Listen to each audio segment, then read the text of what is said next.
18th degree. Knight Rose CROIX. Prince Rose CROIX. Each of us makes such applications to his own faith and creed, of the symbols and ceremonies of this degree, as seems to him proper. With these special interpretations we have here nothing to do. Like the legend of the Master Creme, in which some see figured the condemnation and sufferings of Christ, others those of the unfortunate Grand Master of the Templars, others those of the first Charles, King of England, and others still the annual descent of the sun at the winter solstice to the regions of darkness, the basis of many an ancient legend. So the ceremonies of this degree receive different explanations, each interpreting them for himself, and being offended at the interpretation of no other. In no other way could Masonry possess its character of universality, that character which has ever been peculiar to it from its origin, and which enables two kings, worshippers of different deities, to sit together as masters, while the walls of the first temple arose, and the men of Jebel, bowing down to the Phoenician gods, to work by the side of the Hebrews to whom those gods were abomination, and to sit with them in the same lodge as brethren. You have already learned that these ceremonies have one general significance, to everyone, of every faith, who believes in God, and the soul's immortality. The primitive men met in no temples made with human hands. God, says the existence of a single uncreated God, in whose bosom everything grows, is developed and transformed. The worship of this God reposed upon the obedience of all the beings he created. His feasts were those of the solstices. The doctrines of Buddha pervaded India, China, and Japan. The priests of Brahma, professing a dark and bloody creed, brutalized by superstition, united together against Buddhism, and with the aid of despotism, exterminated its followers. But their blood fertilized the new doc first falling themselves, and plunged in misery and darkness, tempted man to his fall, and brought sin into the world. All believed in a future life, to be attained by purification and trials, in a state or successive states of reward and punishment, and in a mediator or redeemer, by whom the evil principle was to be overcome, and the supreme deity reconciled to his creatures. The belief was general, that he was to be born of a virgin, and suffer a painful death. The Indians called him Krishna, the Chinese, Khinsi the Persians, Sosiash, the Chaldeans, Duvanai, the Egyptians, Haroeri, Plato, Love, and the Scandinavians, Balder. Krishna, the Hindu Redeemer, was cradled and educated among shepherds. A tyrant, at the time of his birth, ordered all male children to be slain. He performed miracles, say his legends, even raising the dead. He washed the feet of the Brahmins, and was meek and lowly of spirit. He was born of a virgin, descended to hell, rose again, ascended to heaven, charged his disciples to teach his doctrines, and gave them the gift of miracles. The first Masonic legislator whose memory is preserved to us by history, was Buddha, who, about 1,000 years before the Christian era, reformed the religion of Manas. He called to the priesthood all men, without distinction of caste, who felt themselves inspired by God to instruct men. Those who so associated themselves formed a society of prophets under the name of Samaneans. They recognized the existence of a single uncreated God, in whose bosom everything grows, is developed and transformed. The worship of this God reposed upon the obedience of all the beings he created. His feasts were those of the solstices. The doctrines of Buddha pervaded India, China, and Japan. The priests of Brahma, professing a dark and bloody creed, brutalized by superstition, united together against Buddhism, and with the aid of despotism, exterminated its followers. But their blood fertilized the new doctrine, which produced a new society under the name of Gymnosophists, and a large number, fleeing to Ireland, planted their doctrines there, and there erected the round towers, some of which still stand, solid and unshaken as at first, visible monuments of the remotest ages. The Phoenician cosmogony, like all others in Asia, was the word of God, written in astral characters, by the planetary divinities, and communicated by the demigods, as a profound mystery, to the brighter intelligences of humanity, to be propagated by them among men. Their doctrines resemble the ancient Sabism, and being the faith of Hiram the king and his namesake the artist, are of interest to all Masons. With them, the first principle was half material, half spiritual, a dark air, animated and impregnated by the spirit, and a disordered chaos, covered with thick darkness. From this came the word, and thence creation and generation, and thence a race of men, children of light, who adored heaven and its stars as the supreme being, and whose different gods were but incarnations of the sun, the moon, the stars, and the ether. Chrysa was the great igneous power of nature, and Baal and Malakath representations of the sun and moon, the latter word, in Hebrew, meaning queen. Man had fallen, but not by the tempting of the serpent. For, with the Phoenicians, the serpent was deemed to partake of the divine nature, and was sacred, as he was in Egypt. He was deemed to be immortal, unless slain by violence, becoming young again in his old age, by entering into and consuming himself. Hence the serpent in a circle, holding his tail in his mouth, was an emblem of eternity. With the head of a hawk he was of a divine nature, and a symbol of the sun. Hence one sect of the Gnostics took him for their good genius, and hence the brazen serpent reared by Moses in the desert, on which the Israelites looked and lived. Before the chaos that preceded the birth of heaven and earth, said the Chinese Lao Tzu, a single being existed, immense and silent, immutable and always acting the mother of the universe.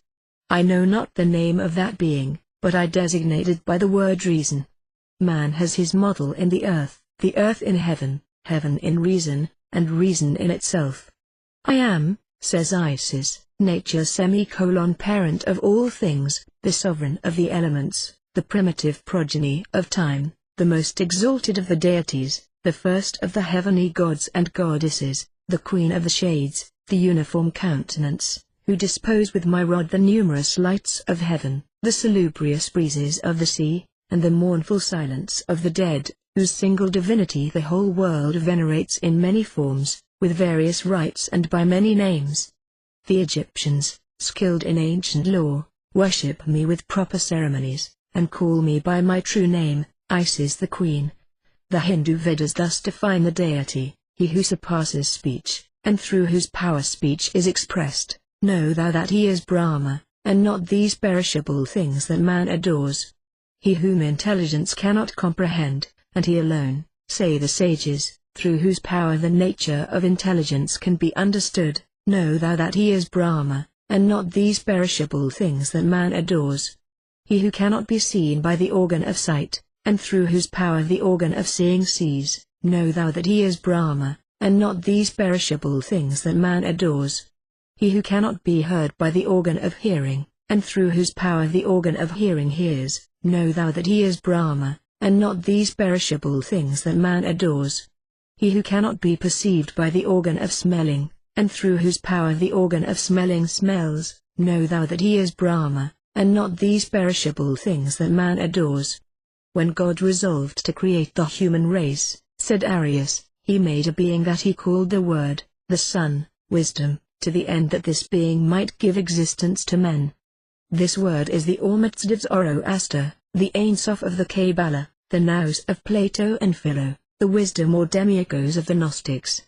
That is the true word, the knowledge of which our ancient brethren sought as the priceless reward of their labors on the holy temple, the word of life, the divine reason, in whom was life, and that life the light of men, which long shone in darkness, and the darkness comprehended it not, the infinite reason that is the soul of nature, immortal, of which the word of this degree reminds us, and to believe wherein and revere it, is the peculiar duty of every Mason.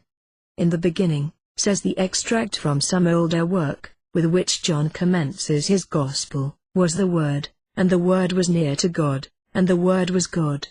All things were made by him, and without him was not anything made that was made.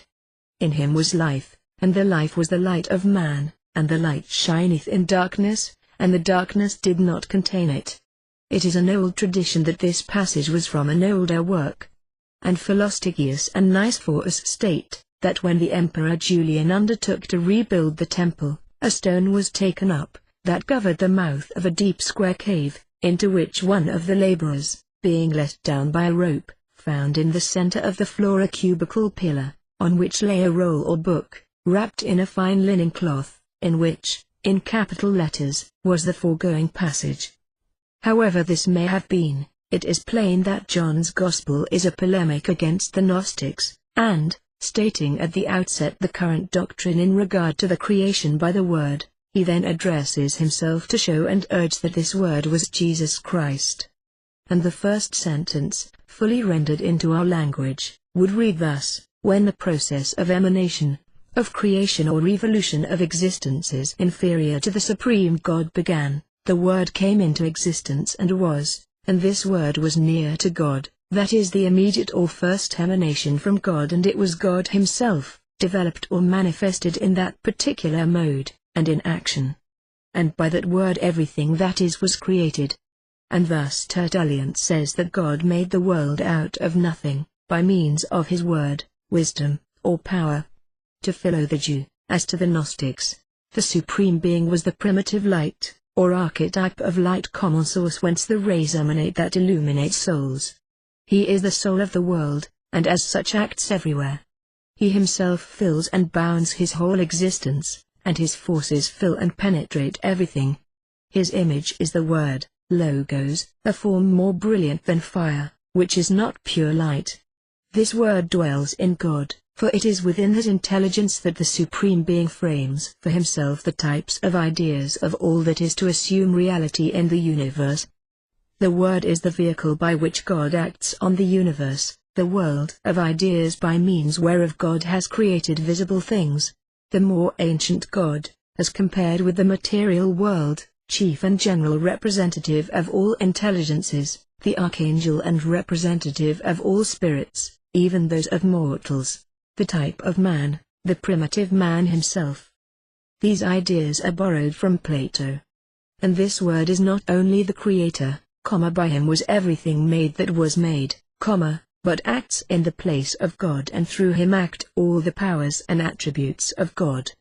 And also, as first representative of the human race, he is the protector of men and their shepherd, the Ben-Hadam, or Son of Man. The actual condition of man is not his primitive condition, that in which he was the image of the Word. His unruly passions have caused him to fall from his original loftier state.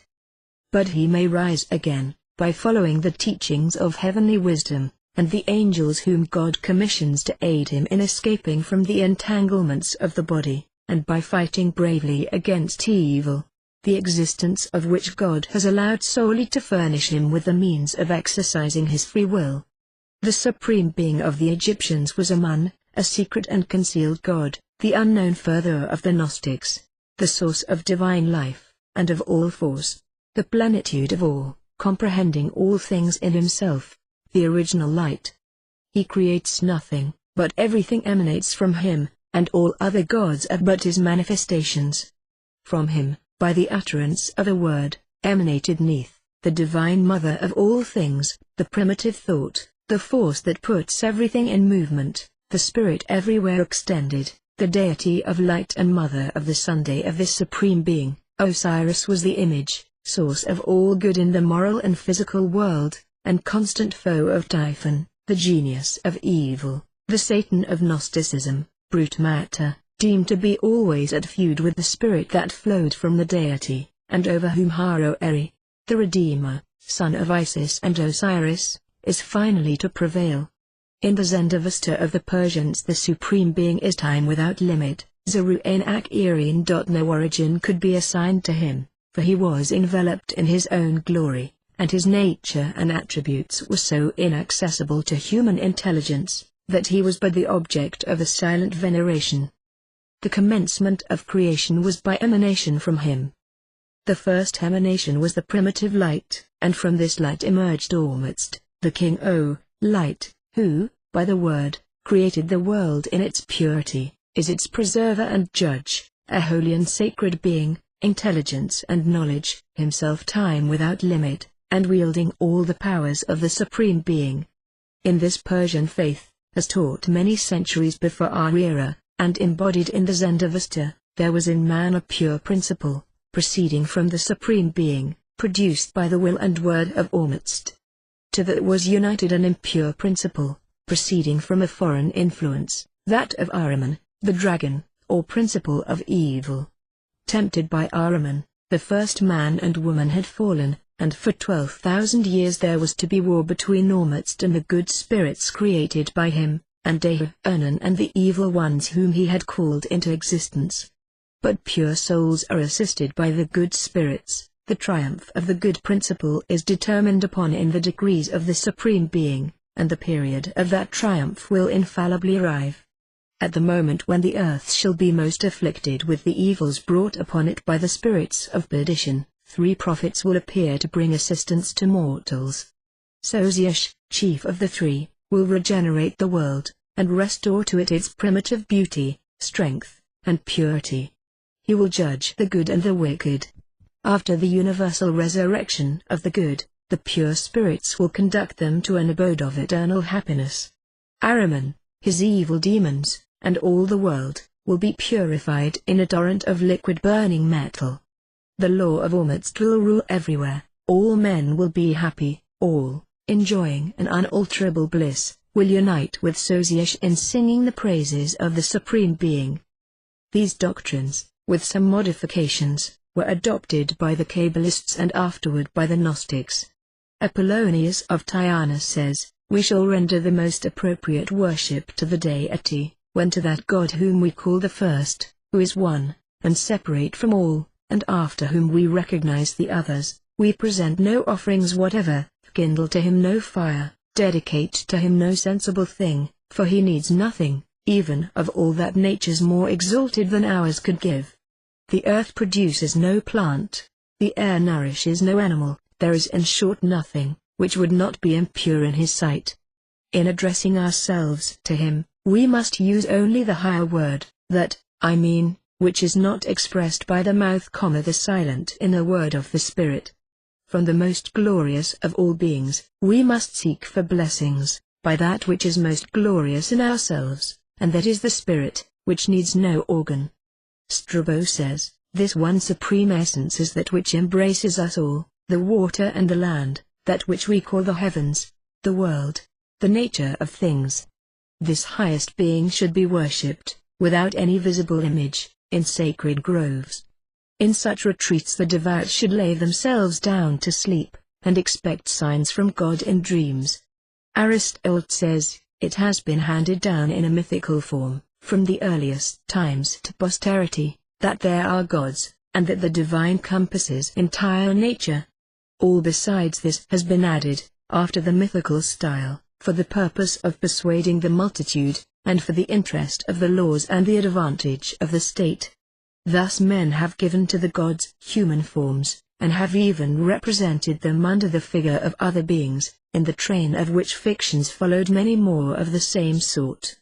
But if, from all this, we separate the original principle, and consider it alone, namely, that the first essences are gods, we shall find that this has been divinely said, and since it is probable that philosophy and the arts have been several times, so far as that is possible, found and lost, such doctrines may have been preserved to our times as the remains of ancient wisdom." Porphyry says, "By images addressed to sense, the ancients represented God and his powers. By the visible they typified the invisible for those who had learned to read, in these types, as in a book, a treatise on the gods.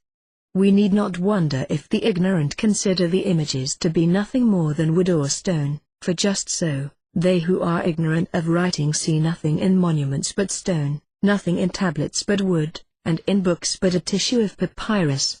Apollonius of Tyana held, that birth and death are only in appearance, that which separates itself from the one substance, the one divine essence, and is caught up by matter, seems to be born, that, again, which releases itself from the bonds of matter, and is reunited with the one divine essence, seems to die.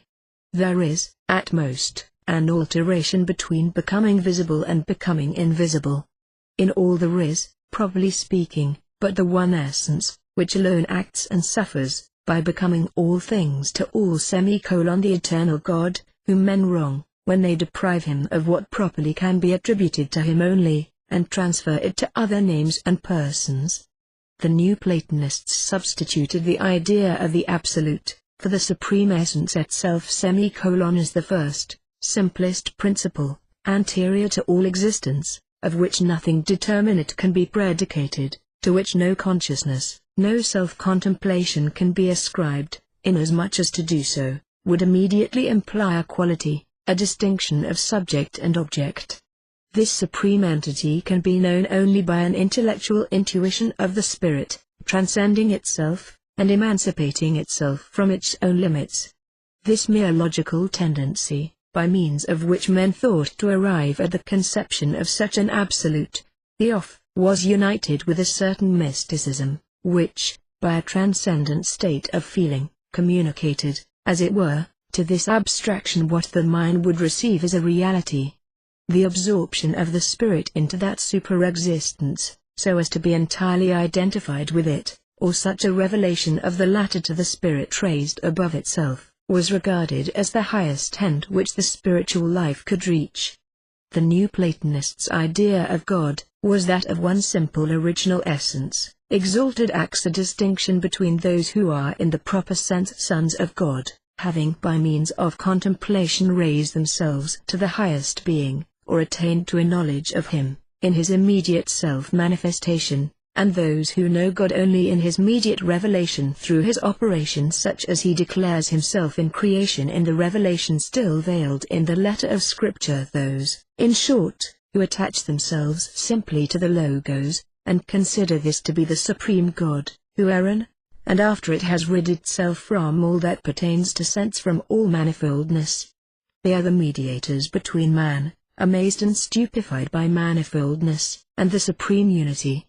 Philo says, he who disbelieves the miraculous, simply as the miraculous, neither knows God, nor has he ever sought after him, for otherwise he would have understood, by looking at that truly great and awe-inspiring sight, the miracle of the universe, that these miracles, in God's providential guidance of his people, are but child's play for the divine power. But the truly miraculous has become despised through familiarity. The universal, on the contrary, although in itself insignificant, yet, through our love of novelty, transports us with amazement. In opposition to the anthropopathism of the Jewish scriptures, the Alexandrian Jews endeavored to purify the idea of God from all admixture of the human. By the exclusion of every human passion, it was sublimated to a something devoid of all attributes, and wholly transcendental, and the mere being, the good, in and by itself. The absolute of Platonism was substituted for the personal deity of the Old Testament. By soaring upward, beyond all created existence, the mind, disengaging itself from the sensible, attains to the intellectual intuition of this absolute being, of whom, however, it can predicate nothing but existence, and sets aside all other determinations as not answering to the exalted nature of the supreme essence. Thus Philo makes a distinction between those who are in the proper sense sons of God, having by means of contemplation raised themselves to the highest being, or attained to a knowledge of him, in his immediate self-manifestation, and those who know God only in his immediate revelation through his operation such as he declares himself in creation in the revelation still veiled in the letter of Scripture. Those, in short, who attach themselves simply to the Logos, and consider this to be the supreme God, who are the sons of the Logos, rather than of the true being. God, says Pythagoras, is neither the object of sense, nor subject to passion, but invisible, only intelligible, and supremely intelligent. In his body he is like the light, and in his soul he resembles truth.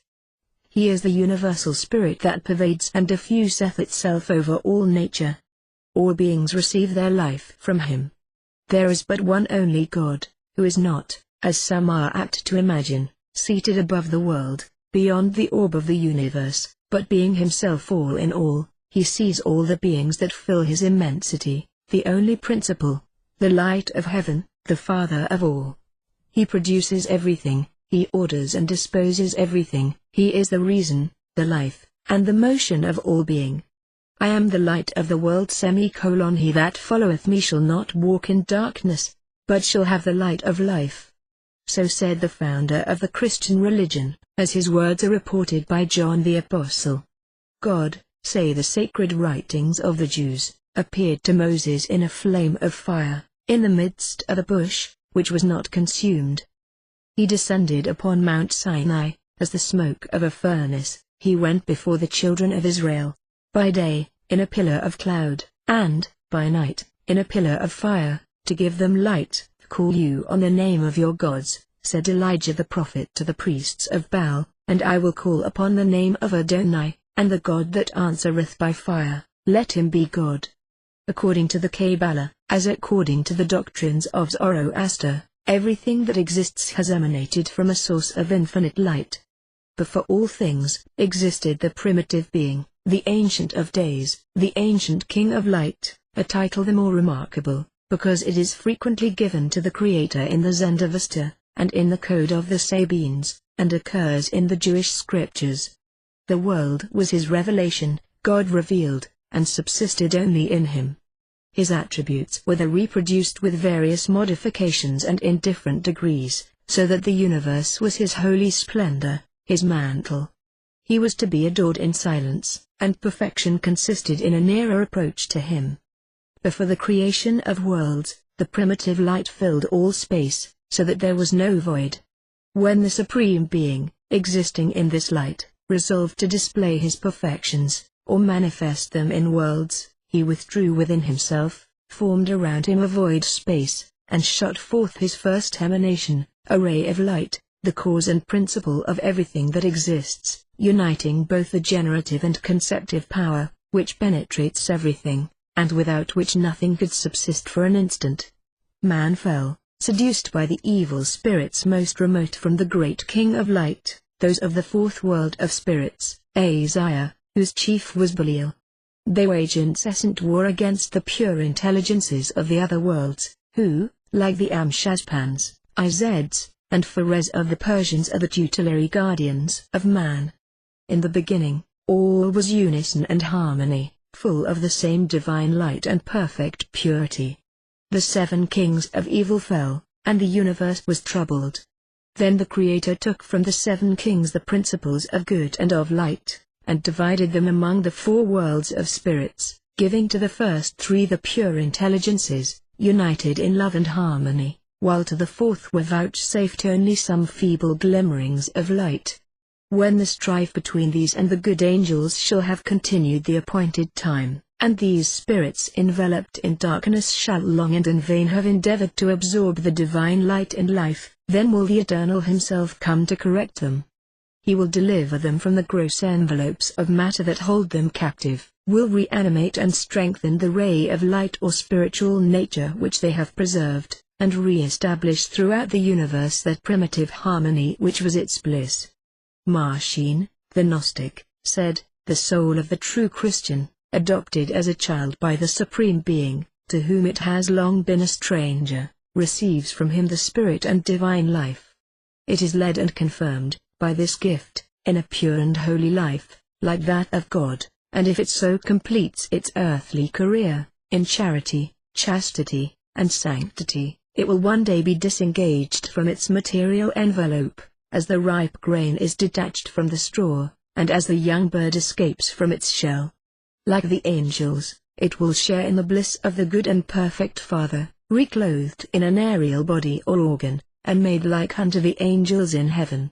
You see, my brother, what is the meaning of Masonic light. You see why the east of the lodge, where the initial letter of the name of the deity overhangs the master, is the place of light. Light, as contradistinguished from darkness, is good, as contradistinguished from evil, and it is that light, the true knowledge of deity, the eternal good, for which Masons in all ages have sought. Still Masonry marches steadily onward toward that light that shines in the great distance, the light of that day when evil, overcome and vanquished, shall fade away and disappear forever, and life and light be the one law of the universe, and its eternal harmony. The degree of Rose-Croix teaches three things: the unity, immutability and goodness of God, the immortality of the soul, and the ultimate defeat and extinction of evil and wrong and sorrow, by Redeemer or Messiah, yet to come, if he has not already appeared. It replaces the three pillars of the old temple, with three that have already been explained to you: faith, in God, mankind, and man's self, hope, in the victory over evil, the advancement of humanity, and a hereafter, and charity, relieving the wants, and tolerant of the errors and faults of others. To be trustful, to be hopeful, to be indulgent, these, in an age of selfishness, of ill opinion of human nature, of harsh and bitter judgment, are the most important Masonic virtues, and the true supports of every Masonic temple. And they are the old pillars of the temple under different names. For he only is wise who judges others charitably, he only is strong who is hopeful, and there is no beauty like a firm faith in God, our fellows and ourself. The second apartment, clothed in mourning, the columns of the temple shattered and prostrate, and the brethren bow down in the deepest dejection, represents the world under the tyranny of the principle of evil, where virtue is persecuted and vice rewarded, where the righteous starve for bread, and the wicked live sumptuously and dress in purple and fine linen, where insolent ignorance rules, and learning and genius serve, where king and priest trample on liberty and the rights of conscience, where freedom hides in caves and mountains, and sycophancy and civility fawn and thrive, where the cry of the widow and the orphan starving for want of food, and shivering with cold, rises ever to heaven, from a million miserable hovels, where men, willing to labor, and starving, they and their children and the wives of their bosoms, beg plaintively for work, when the pampered capitalist stops his mills, where the law punishes her who, starving, steals a loaf, and lets the seducer go free, where the success of a party justifies murder, and violence and rapine go unpunished, and where he who with many years cheating and grinding the faces of the poor grows rich, receives office and honor in life, and after death brave funeral and a splendid mausoleum. This world, where, since its making, war has never ceased, nor man paused in the sad task of torturing and murdering his brother, and of which ambition, avarice, envy, hatred, lust, and the rest of Ahriman's and Typhon's army make a pandemonium, this world, sunk in sin, reeking with baseness, clamorous with sorrow and misery. If any see in it also a type of the sorrow of the craft for the death of Hiram, the grief of the Jews at the fall of Jerusalem, the misery of the Templars at the ruin of their order and the death of De Molay, or the world's agony and pangs of woe at the death of the Redeemer, it is the right of each to do so. The third apartment represents the consequences of sin and vice, and the hell made of the human heart, by its fiery passions. If any see in it also a type of the Hades of the Greeks, the Jahannam of the Hebrews, the Tartarus of the Romans, or the hell of the Christians, or only of the agonies of remorse and the tortures of an upbraiding conscience, it is the right of each to do so. The fourth apartment represents the universe, freed from the insolent dominion and tyranny of the principle of evil, and brilliant with the true light that flows from the supreme deity, when sin and wrong, and pain and sorrow, remorse and misery shall be no more forever, when the great plans of infinite eternal wisdom shall be fully developed, and all God's creatures, seeing that all apparent evil and individual suffering and wrong were but the drops that went to swell the great river of infinite goodness, shall know that vast as is the power of deity, his goodness and beneficence are infinite as his power. If any see in it a type of the peculiar mysteries of any faith or creed, or an allusion to any past occurrences, it is their right to do so. Let each apply its symbols as he pleases. To all of us they typify the universal rule of Masonry, of its three chief virtues, faith, hope and charity, of brotherly love and universal benevolence. We labor here to no other end. These symbols need no other interpretation. The obligations of our ancient brethren of the Rose-Croix were to fulfill all the duties of friendship, cheerfulness, charity, peace, liberality, temperance and chastity, and scrupulously to avoid impurity, haughtiness, hatred, anger, and every other kind of vice. They took their philosophy from the old theology of the Egyptians, as Moses and Solomon had done, and borrowed its hieroglyphics and the ciphers of the Hebrews. Their principal rules were to exercise the profession of medicine charitably and without fee, to advance the cause of virtue, enlarge the sciences, and induce men to live as in the primitive times of the world. When this degree had its origin, it is not important to inquire, nor with what different rites it has been practiced in different countries and at various times. It is of very high antiquity. Its ceremonies differ with the degrees of latitude and longitude, and it receives variant interpretations. If we were to examine all the different ceremonials, their emblems, and their formulas, we should see that all that belongs to the primitive and essential elements of the order is respected in every sanctuary. All alike practice virtue, that it may produce fruit. All labor, like us, for the extirpation of vice, the purification of man, the development of the arts and sciences, and the relief of humanity. None admit an adept to their lofty philosophical knowledge, and mysterious sciences, until he has been purified at the altar of the symbolic degrees. Of what importance are differences of opinion as to the age and genealogy of a degree, or variance in the practice, ceremonial and liturgy, or the shade of color of the banner under which each tribe of Israel marched, if all revere the holy arch of the symbolic degrees, first and unalterable source of Freemasonry, if all revere our conservative principles, and are with us in the great purposes of our organization. If, anywhere, brethren of a particular religious belief have been excluded from this degree, it merely shows how gravely the purposes and plan of Masonry may be misunderstood. For whenever the door of any degree is closed against him who believes in one God and the soul's immortality, on account of the other tenets of his faith, that degree is Masonry no longer. No Mason has the right to interpret the symbols of this degree for another, or to refuse him its mysteries, if he will not take them with the explanation and commentary superadded. Listen, my brother, to our explanation of the symbols of the degree, and then give them such further interpretation as you think fit. The cross has been a sacred symbol from the earliest antiquity. It is found upon all the enduring monuments of the world, in Egypt, in Assyria, in Hindustan, in Persia, and on the Buddhist towers of Ireland. Buddha was said to have died upon it. The Druids cut an oak into its shape and held it sacred, and built their temples in that form. Pointing to the four quarters of the world, it was the symbol of universal nature. It was on a cruciform tree that Krishna was said to have expired, pierced with arrows. It was revered in Mexico. But its peculiar meaning in this degree is that given to it by the ancient Egyptians. Thorfaka is represented on the oldest monuments carrying in his hand the crux ansata, or ankh, a Tau cross, with a ring or circle over it. He is so seen on the double tablet of Shufu and Nob Shufu, builders of the greatest of the pyramids, at Wadi Magara, in the peninsula of Sinai. It was the hieroglyphic for life, and with a triangle prefixed meant life-giving. To us therefore it is the symbol of that life that emanated from the deity, and of that eternal life for which we all hope, through our faith in God's infinite goodness. The rose was anciently sacred to Aurora, and the Sunday it is a symbol of dawn, of the resurrection of light and the renewal of life, and therefore of the dawn of the first day, and more particularly of the resurrection, and the cross and rose together are therefore hieroglyphically to be read, the dawn of eternal life which all nations have hoped for by the advent of the Redeemer.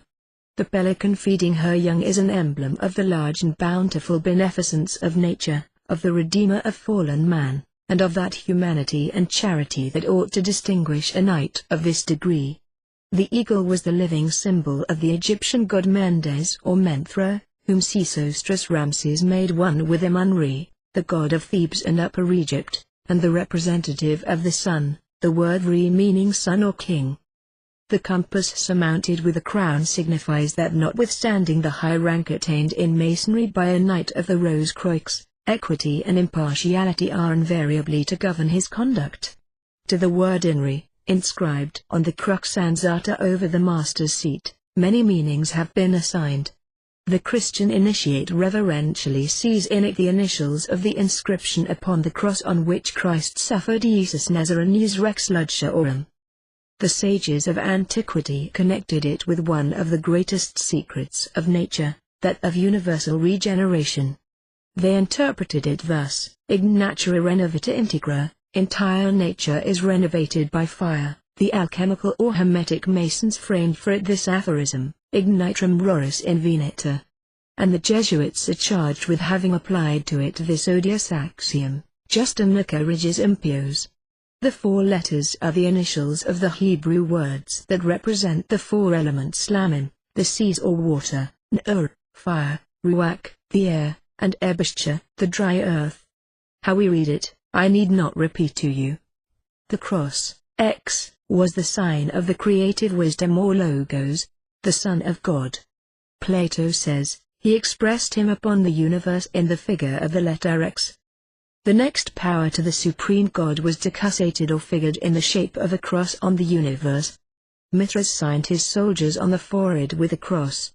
X is the mark of 600, the mysterious cycle of the incarnations. We constantly see the Tau and the Rish united thus P. These two letters, in the Old Samaritan, as found in Arius, stand, the first for 400, the second for 200 equals 600. This is the staff of Osiris, also, and his monogram, and was adopted by the Christians as a sign. On a medal P of Constanius is this inscription, In hoc signa victoreris. An inscription in the Duomo at Milan reads, X. Et P. Christi. Nomina. Sancta. Tene. The Egyptians used as a sign of their god Canabus, a T or a L, indifferently. The Vaishnavas of India have also the same sacred Tau, which they also mark with crosses, and with triangles. The vestments of the Teists of Horus were covered with these crosses. So was the dress of the Lama of Thibet. The sectarian marks of the Jains are similar. The distinctive badge of the sect of Zakjonikus is the swastika. It is the sign of foe, identical with the cross of Christ. On the ruins of Mandor, in India, among other mystic emblems, are the mystic triangle, and the interlaced triangle. This is also found on ancient coins and medals, excavated from the ruins of Ujjain and other ancient cities of India. You entered here amid gloom and into shadow, and are clad in the apparel of sorrow. Lament, with us, the sad condition of the human race, in this vale of tears.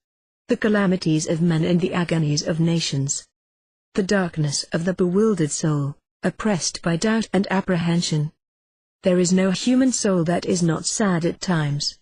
There is no thoughtful soul that does not at times despair. There is perhaps none, of all that think at all of anything beyond the needs and interests of the body, that is not at times startled and terrified by the awful questions which, feeling as though it were a guilty thing for doing so, it whispers to itself in its inmost depths. Some demon seems to torture it with doubts, and to crush it with despair, asking whether, after all, it is certain that its convictions are true, and its faith well-rounded, whether it is indeed sure that a God of infinite love and beneficence rules the universe, or only some great remorseless fate and iron necessity, hid in impenetrable gloom, and to which men and their sufferings and sorrows, their hopes and joys, their ambitions and deeds, are of no more interest or importance than the motes that dance in the sunshine, or a being that amuses himself with the incredible vanity and folly, the writings and contortions of the insignificant insects that compose humanity, and idly imagine that they resemble the omnipotent. What are we, the tempter asks, but puppets in a show-box? O omnipotent destiny, pull our strings gently. Dance us mercifully off our miserable little stage. Is it not, the demon whispers, merely the inordinate vanity of man that causes him now to pretend to himself that he is like unto God in intellect, sympathies and passions, as it was that which, at the beginning, made him believe that he was, in his bodily shape and organs, the very image of the deity? Is not his God merely his own shadow, projected in gigantic outlines upon the clouds? Does he not create for himself a God out of himself, by merely adding indefinite extension to his own faculties, powers, and passions? Who, the voice that will not be always silent whispers, has ever thoroughly satisfied himself with his own arguments in respect to his own nature? Who ever demonstrated to himself, with a conclusiveness that elevated the belief to certainty, that he was an immortal spirit, dwelling only temporarily in the house and envelope of the body, and to live on forever after that shall have decayed? Whoever has demonstrated or ever can demonstrate that the intellect of man differs from that of the wiser animals, otherwise than in degree? Who has ever done more than to utter nonsense and incoherencies in regard to the difference between the instincts of the dog and the reason of man? The horse, the dog, the elephant, are as conscious of their identity as we are. They think, dream, remember, argue with themselves, devise, plan, and reason. What is the intellect and intelligence of the man but the intellect of the animal in a higher degree or larger quantity? In the real explanation of a single thought of a dog, all metaphysics will be condensed. And with still more terrible significance, the voice asks, in what respect the masses of men, the vast swarms of the human race, have proven themselves either wiser or better than the animals in whose eyes a higher intelligence shines than in their dull, unintellectual orbs? In what respect they have proven themselves worthy of or suited for an immortal life? Would that be a prize of any value to the vast majority? Do they show, here upon earth, any capacity to improve, any fitness for a state of existence in which they could not crouch to power, like hounds dreading the lash, or tyrannize over defenseless weakness, in which they could not hate, and persecute, and torture, and exterminate, in which they could not trade, and speculate, and overreach, and entrap the unwary and cheat the confiding and gamble and thrive, and sniff with self-righteousness at the shortcomings of others, and thank God that they were not like other men? What, to immense numbers of men, would be the value of a heaven where they could not lie and libel, and ply base avocations for profitable returns? Sadly we look around us, and read the gloomy and dreary records of the old dead and rotten ages. More than 18 centuries have staggered away into the spectral realm of the past, since Christ, teaching the religion of love, was crucified, that it might become a religion of hate, and his doctrines are not yet even nominally accepted as true by a fourth of mankind. Since his death, what incalculable swarms of human beings have lived and died in total unbelief of all that we deem essential to salvation? What multitudinous myriads of souls, since the darkness of idolatrous superstition settled down, thick and impenetrable, upon the earth, have flocked up toward the eternal throne of God, to receive his judgment. The religion of love proved to be, for 17 long centuries, as much the religion of hate, and infinitely more the religion of persecution, than Mahometanism, its unconquerable rival. Heresies grew up before the apostles died, and God hated the Nicolaitans, while John, at Patmos, proclaimed his coming wrath. Sects wrangled, and each, as it gained the power, persecuted the other, until the soil of the whole Christian world was watered with the blood, and fattened on the flesh, and whitened with the bones, of martyrs, and human ingenuity was taxed to its utmost to invent new modes by which tortures and agonies could be prolonged and made more exquisite. By what right, whispers the voice, does this savage, merciless, persecuting animal, to which the sufferings and writhings of others of its wretched kind furnish the most pleasurable sensations, and the mass of which care only to eat, sleep, be clothed, and wallow in sensual pleasures, and the best of which wrangle, hate, envy, and, with few exceptions, regard their own interests alone, with what right does it endeavor to delude itself into the conviction that it is not an animal, as the wolf, the hyena, and the tiger are but a somewhat nobler, a spirit destined to be immortal, a spark of the essential light, fire and reason, which are God? What other immortality than one of selfishness could this creature enjoy? Of what other is it capable? Must not immortality commence here, and is not life a part of it? How shall death change the base nature of the base soul? Why have not those other animals that only faintly imitate the wanton, savage, human cruelty and thirst for blood, the same right as man has, to expect a resurrection and an eternity of existence, or a heaven of love. The world improves.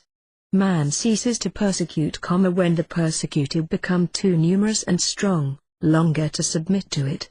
That source of pleasure closed, men exercise the ingenuities of their cruelty on the animals and other living things below them, to deprive other creatures of the life which God gave them, and this not only that we may eat their flesh for food, but out of mere savage wantonness, is the agreeable employment and amusement of man, who prides himself on being the Lord of creation, and a little lower than the angels. If he can no longer use the rack, the gibbet, the pincers, and the stake, he can hate, and slander, and delight in the thought that he will, hereafter, luxuriously enjoying the sensual beatitudes of heaven, see with pleasure the writhing agonies of those justly damned for daring to hold opinions contrary to his own, upon subjects totally beyond the comprehension both of them and him. Where the armies of the despots cease to slay and ravage, the armies of freedom take their place, and, the black and white commingled, slaughter and burn and ravish. Each age reenacts the crimes as well as the follies of its predecessors, and still war licenses outrage and turns fruitful lands into deserts, and God is thanked in the churches for bloody hatcheries, and the remorseless devastators, even when swollen by plunder, are crowned with laurels and receive ovations. Of the whole of mankind, not 1 in 10,000 has any aspirations beyond the daily needs of the gross animal life. In this age and in all others, all men except a few, in most countries, are born to be mere beasts of burden, co-laborers with the horse and the ox. Profoundly ignorant, even in civilized lands, they think and reason like the animals by the side of which they toil. For them, God, soul, spirit, immortality, are mere words, without any real meaning. The God of 19/20ths of the Christian worlds is only Bel, Moloch, Zeus, or at best Osiris, Mithras, or Adonai, under another name, worshipped with the old pagan ceremonies and ritualistic formulas. It is the statue of Olympian Jove, worshipped as the Father, in the Christian church that was a pagan temple. It is the statue of Venus, become the Virgin Mary. For the most part, men do not in their hearts believe that God is either just or merciful. They fear and shrink from his lightnings and dread his wrath. For the most part, they only think they believe that there is another life, a judgment, and a punishment for sin. Yet they will nonetheless persecute as infidels and atheists those who do not believe what they themselves imagine they believe, and which yet they do not believe, because it is incomprehensible to them in their ignorance and want of intellect. To the vast majority of mankind, God is but the reflected image, in infinite space, of the earthly tyrant on his throne, only more powerful, more inscrutable, and more implacable. To curse humanity, the despot need only be, what the popular mind has, in every age, imagined God. In the great cities, the lower strata of the populace are equally without faith and without hope. The others have, for the most part, a mere blind faith, imposed by education and circumstances, and not as productive of moral excellence or even common honesty as Mohammedanism. Your property will be safe here, said the Muslim, there are no Christians here.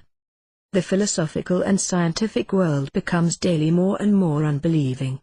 Faith and reason are not opposites, in equilibrium, but antagonistic and hostile to each other, the result being the darkness and despair of skepticism, avowed, or half-veiled as rationalism.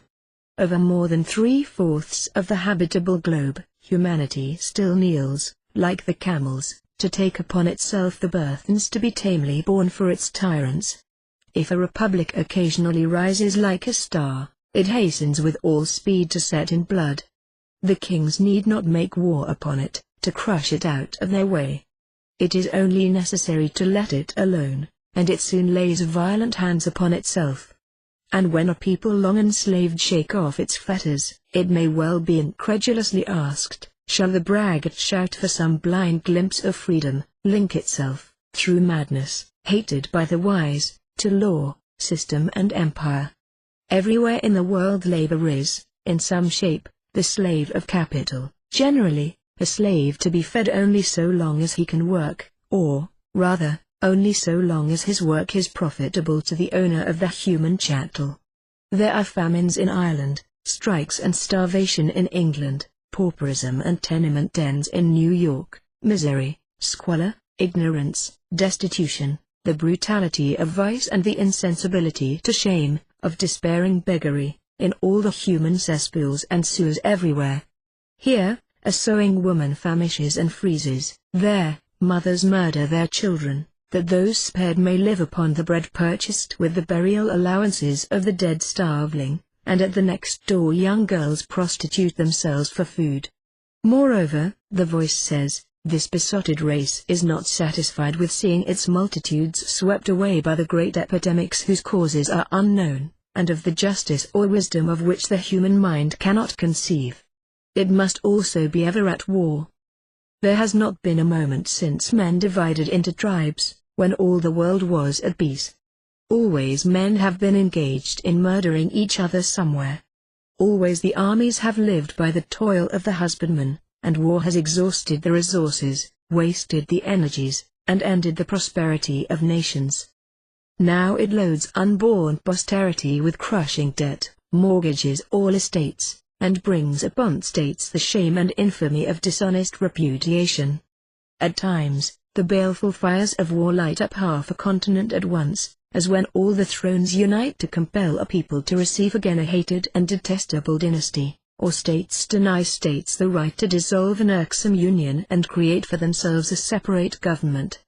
Then again the flames flicker and die away, and the fire smoulders in its ashes, to break out again, after a time, with renewed and a more concentrated fury. At times, the storm, revolving, howls over small areas only. At times its lights are seen, like the old beacon fires on the hills, belting the whole globe. No sea, but hears the roar of cannon, no river, but runs red with blood, no plain, but shakes, trampled by the hoofs of charging squadrons, no field, but is fertilized by the blood of the dead, and everywhere man slays, the vulture gorges, and the wolf howls in the ear of the dying soldier. No city is not tortured by shot and shell, and no people fail to enact the horrid blasphemy of thanking a God of love for victories and carnage. Te Deums are still sung for the eve of Saint Bartholomew and the Sicilian Vespers. Man's ingenuity is racked, and all his inventive powers are tasked, to fabricate the infernal enginery of destruction, by which human bodies may be the more expeditiously and effectually crushed, shattered, torn, and mangled, and yet hypocritical humanity, drunk with blood and drenched with gore, shrieks to heaven at a single murder, perpetrated to gratify a revenge not more unchristian, or to satisfy a cupidity not more ignoble, than those which are the promptings of the devil in the souls of nations. When we have fondly dreamed of utopia and the millennium, when we have begun almost to believe that man is not, after all, a tiger half-tamed, and that the smell of blood will not wake the savage within him, we are of a sudden startled from the delusive dream, to find the thin mask of civilization rent in twain and thrown contemptuously away. We lie down to sleep, like the peasant on the lava slopes of Vesuvius. The mountain has been so long inert, that we believe its fires extinguished. Round us hang the clustering grapes, and the green leaves of the olive tremble in the soft night air over us. Above us shine the peaceful, patient stars. The crash of a new eruption wakes us, the roar of the subterranean thunders, the stabs of the volcanic lightning into the shrouded bosom of the sky, and we see, aghast, the tortured Titan hurling up its fires among the pale stars, its great tree of smoke and cloud, the red torrents pouring down its sides. The roar and the shriekings of civil war are all around us. The land is a pandemonium. Man is again a savage. The great armies roll along their hideous waves, and leave behind them smoking and depopulated deserts. The pillager is in every house, plucking even the morsel of bread from the lips of the starving child. Grey hairs are dabbled in blood, and innocent girlhood shrieks in vain to lust for mercy. Laws, courts, constitutions, Christianity, mercy, pity, disappear.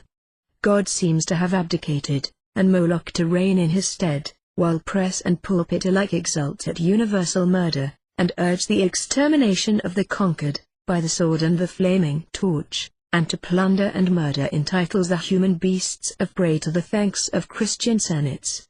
Commercial greed deadens the nerves of sympathy of nations, and makes them deaf to the demands of honor, the impulses of generosity, the appeals of those who suffer under injustice. Elsewhere, the universal pursuit of wealth dethrones God and pays divine honors to Mammon and Beelzebub. Selfishness rules supreme, to win wealth becomes the whole business of life. The villainies of legalized gaming and speculation become epidemic, treachery is but evidence of shrewdness, office becomes the prey of successful faction. The country, like Actaeon, is torn by its own hounds, and the villains it has carefully educated to their trade most greedily plunder it, when it is in extremis. By what right, the voice demands, does a creature always engaged in the work of mutual robbery and slaughter, and who makes his own interest his god, claim to be of a nature superior to the savage beasts of which he is the prototype? Then the shadows of a horrible doubt fall upon the soul that would fain love, trust and believe, a darkness, of which this that surrounded you was a symbol. It doubts the truth of revelation, its own spirituality, the very existence of a beneficent God.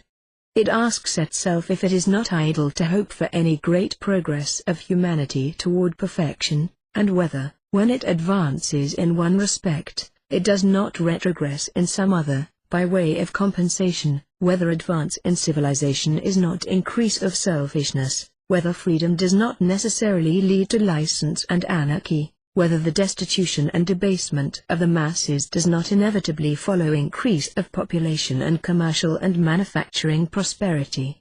It asks itself whether man is not the sport of blind, merciless fate, whether all philosophies are not delusions, and all religions the fantastic creations of human vanity and self-conceit, and above all, whether, when reason is abandoned as a guide, the faith of Buddhist and Brahmin has not the same claims to sovereignty and implicit, unreasoning credence, as any other. He asks himself whether it is not, after all, the evident and palpable injustices of this life, the success and prosperity of the bad, the calamities, oppressions, and miseries of the good, that are the bases of all beliefs in a future state of existence? Doubting man's capacity for indefinite progress here, he doubts the possibility of it anywhere, and if he does not doubt whether God exists, and is just and beneficent, he at least cannot silence the constantly recurring whisper, that the miseries and calamities of men, their lives and deaths, their pains and sorrows, their extermination by war and epidemics, are phenomena of no higher dignity, significance, and importance, in the eye of God, than what things of the same nature occur to other organisms of matter, and that the fish of the ancient seas, destroyed by myriads to make room for other species, the contorted shapes in which they are found as fossils testifying to their agonies, the coral insects, the animals and birds and vermin slain by man, have as much right as he to clamor at the injustice of the dispensations of God, and to demand an immortality of life in a new universe, as compensation for their pains and sufferings and untimely death in this world. This is not a picture painted by the imagination. Many a thoughtful mind has so doubted and despaired. How many of us can say that our own faith is so well grounded and complete that we never hear those painful whisperings within the soul? Thrice blessed are they who never doubt, who ruminate in patient contentment like the kine, or doze under the opiate of a blind faith, on whose souls never rests that awful shadow which is the absence of the divine light. To explain to themselves the existence of evil and suffering, the ancient Persians imagined that there were two principles or deities in the universe, the one of good and the other of evil, constantly in conflict with each other in struggle for the mastery, and alternately overcoming and overcome. Over both, for the sages, was the one supreme, and for them light was in the end to prevail over darkness, the good over the evil, and even Ahriman and his demons depart with their wicked and vicious natures and share the universal salvation. It did not occur to them that the existence of the evil principle, by the consent of the Omnipotent Supreme, presented the same difficulty, and left the existence of evil as unexplained as before. The human mind is always content, if it can remove a difficulty a step further off. It cannot believe that the world rests on nothing, but is devoutly content when taught that it is borne on the back of an immense elephant, who himself stands on the back of a tortoise. Given the tortoise, faith is always satisfied, and it has been a great source of happiness to multitudes that they could believe in a devil who can relieve God of the odium of being the author of sin. But not to all is faith sufficient to overcome this great difficulty. They say, with the suppliant, Lord, I believe, but like him they are constrained to add, help thou my unbelief. Reason must, for these, cooperate and coincide with faith, or they remain still in the darkness of doubt. Most miserable of all conditions of the human mind. Those only, who care for nothing beyond the interests and pursuits of this life, are uninterested in these great problems. The animals, also, do not consider them. It is the characteristic of an immortal soul, that it should seek to satisfy itself of its immortality, and to understand this great enigma, the universe. If the Hottentot and the Papuan are not troubled and tortured by these doubts and speculations, they are not, for that, to be regarded as either wise or fortunate. The swine, also, are indifferent to the great riddles of the universe, and are happy in being wholly unaware that it is the vast revelation and manifestation, in time and space, of a single thought of the infinite God.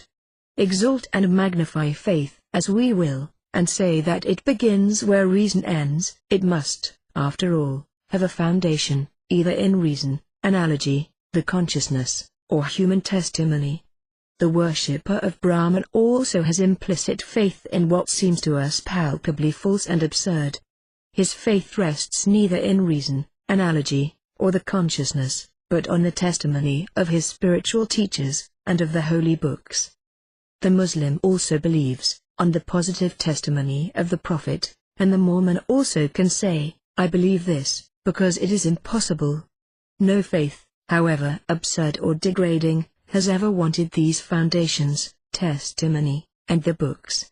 Miracles, proven by unimpeachable testimony, have been used as a foundation for faith, in every age, and the modern miracles are better authenticated, 100 times, than the ancient ones. So that, after all, faith must flow out from some source within us, when the evidence of that which we are to believe is not presented to our senses, or it will in no case be the assurance of the truth of what is believed. The consciousness, or inherent and innate conviction, or the instinct divinely implanted, of the verity of things, is the highest possible evidence, if not the only real proof, of the verity of certain things, but only of truths of a limited class. What we call the reason, that is, our imperfect human reason, not only may, but assuredly will, lead us away from the truth in regard to things invisible and especially those of the infinite, if we determine to believe nothing but that which it can demonstrate, or not to believe that which it can by its processes of logic prove to be contradictory, unreasonable, or absurd. Its tape line cannot measure the arcs of infinity. For example, to the human reason, an infinite justice and an infinite mercy or love, in the same being, were inconsistent and impossible. One, it can demonstrate, necessarily excludes the other. So it can demonstrate that as the creation had a beginning, it necessarily follows that an eternity had elapsed before the deity began to create, during which he was inactive. When we gaze, of a moonless clear night, on the heavens glittering with stars, and know that each fixed star of all the myriads is a sun, and each probably possessing its retinue of worlds, all peopled with living beings, we sensibly feel our own unimportance in the scale of creation, and at once reflect that much of what has in different ages been religious faith, could never have been believed, if the nature, size, and distance of those suns, and of our own sun, moon, and planets, had been known to the ancients as they are to us. To them, all the lights of the firmament were created only to give light to the earth, as its lamps or candles hung above it. The earth was supposed to be the only inhabited portion of the universe. The world and the universe were synonymous terms. of the immense size and distance of the heavenly bodies, men had no conception. The sages had, in Chaldea, Egypt, India, China, and in Persia, and therefore the sages always had, an esoteric creed, taught only in the mysteries and unknown to the vulgar. No sage, in either country, or in Greece or Rome, believed the popular creed. To them the gods and the idols of the gods were symbols, and symbols of great and mysterious truths. The vulgar imagined the attention of the gods to be continually centered upon the earth and man. The Grecian divinities inhabited Olympus, an insignificant mountain of the earth. There was the court of Zeus, to which Neptune came from the sea, and Pluto and Persephone from the glooms of Tartarus in the unfathomable depths of the earth's bosom. God came down from heaven and on Sinai dictated laws for the Hebrews to his servant Moses. The stars were the guardians of mortals whose fates and fortunes were to be read in their movements, conjunctions, and oppositions. The moon was the bride and sister of the sun, at the same distance above the earth, and, like the sun, made for the service of mankind alone. If, with the great telescope of Lord Rosse, we examine the vast nebulae of Hercules, Orion, and Andromeda, and find them resolvable into stars more numerous than the sands on the seashore, if we reflect that each of these stars is a sun, like and even many times larger than ours, each, beyond a doubt, with its retinue of worlds swarming with life, if we go further in imagination and endeavor to conceive of all the infinities of space, filled with similar suns and worlds, we seem at once to shrink into an incredible insignificance. The universe, which is the uttered word of God, is infinite in extent. There is no empty space beyond creation on any side. The universe, which is the thought of God pronounced, never was not, since God never was inert, nor was, without thinking and creating. The forms of creation change. The suns and worlds live and die like the leaves and the insects, but the universe itself is infinite and eternal, because God is, was, and will forever be, and never did not think and create. Reason is fain to admit that a supreme intelligence, infinitely powerful and wise, must have created this boundless universe, but it also tells us that we are as unimportant in it as the zoophytes and entozoa, or as the invisible particles of animated life that float upon the air or swarm in the water drop. The foundations of our faith, resting upon the imagined interest of God in our race, an interest easily supposable when man believed himself the only intelligent created being, and therefore eminently worthy the especial care and watchful anxiety of a God who had only this earth to look after, and its housekeeping alone to superintend, and who was content to create, in all the infinite universe, only one single being, possessing a soul, and not a mere animal, are rudely shaken as the universe broadens and expands for us, and the darkness of doubt and distrust settles heavy upon soul. The modes in which it is ordinarily endeavored to satisfy our doubts, only increase them. To demonstrate the necessity for a cause of the creation, is equally to demonstrate the necessity of a cause for that cause. The argument from plan and design only removes the difficulty a step further off. We rest the world on the elephant, and the elephant on the tortoise, and the tortoise on nothing. To tell us that the animals possess instinct only and that reason belongs to us alone, in no way tends to satisfy us of the radical difference between us and them. For if the mental phenomena exhibited by animals that think, dream, remember, argue from cause to effect, plan, devise, combine, and communicate their thoughts to each other, so as to act rationally in concert, if their love, hate, and revenge, can be conceived of as results of the organization of matter, like color and perfume, the resort to the hypothesis of an immaterial soul to explain phenomena of the same kind, only more perfect, manifested by the human being, is supremely absurd. That organized matter can think or even feel, at all, is the great insoluble mystery. Instinct is but a word without a meaning, or else it means inspiration.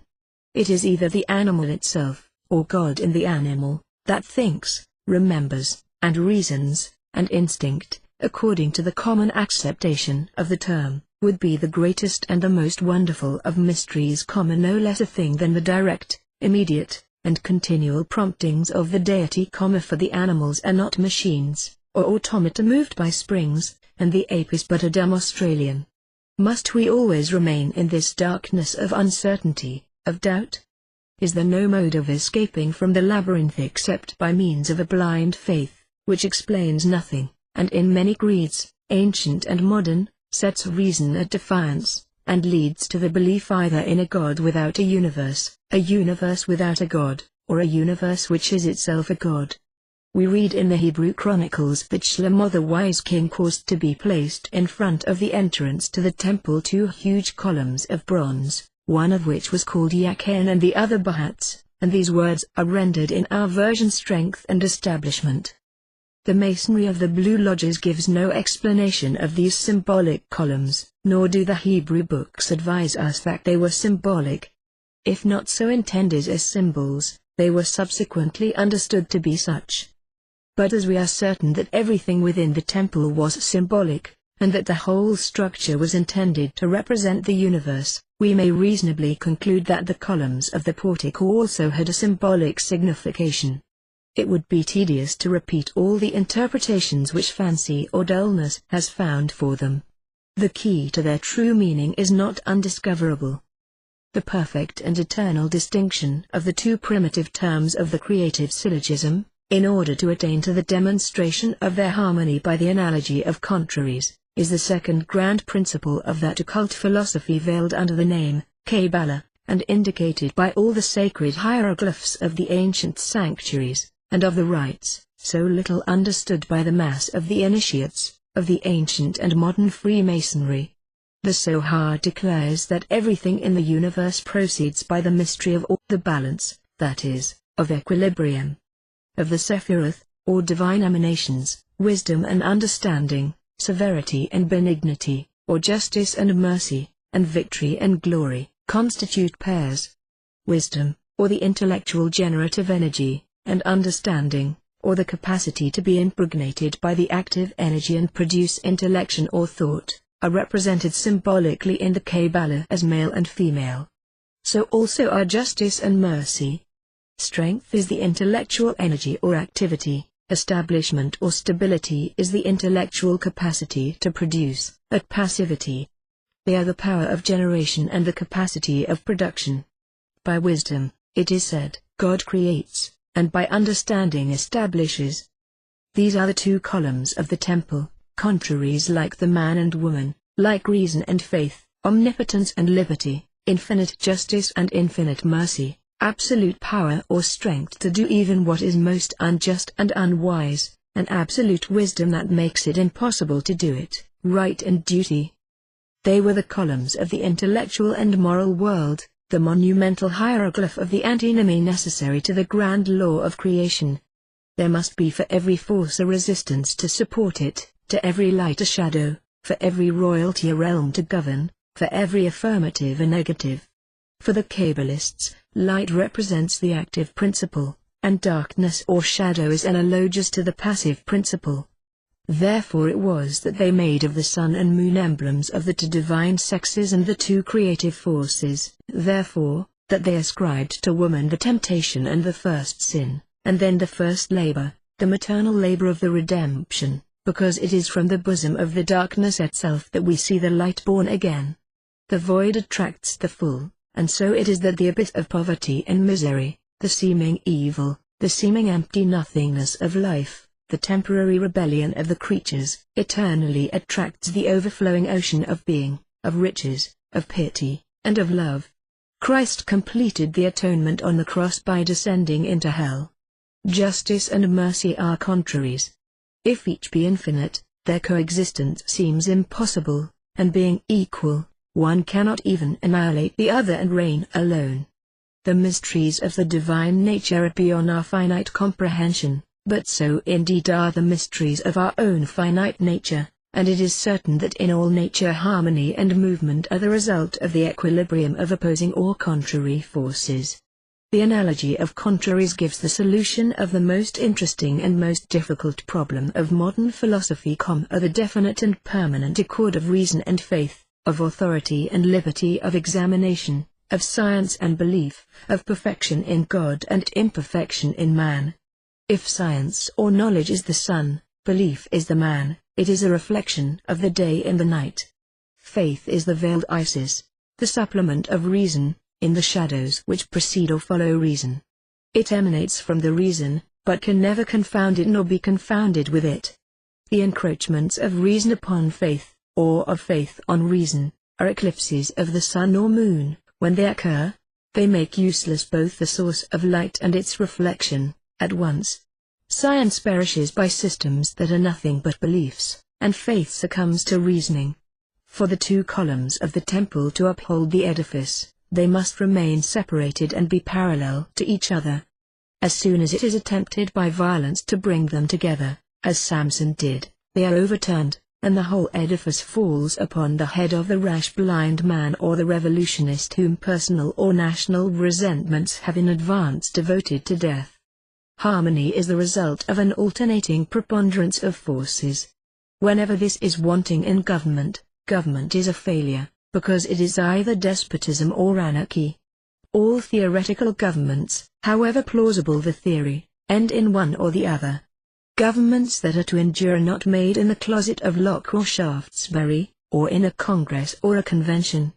In a republic, forces that seem contraries, that indeed are contraries, alone give movement and life.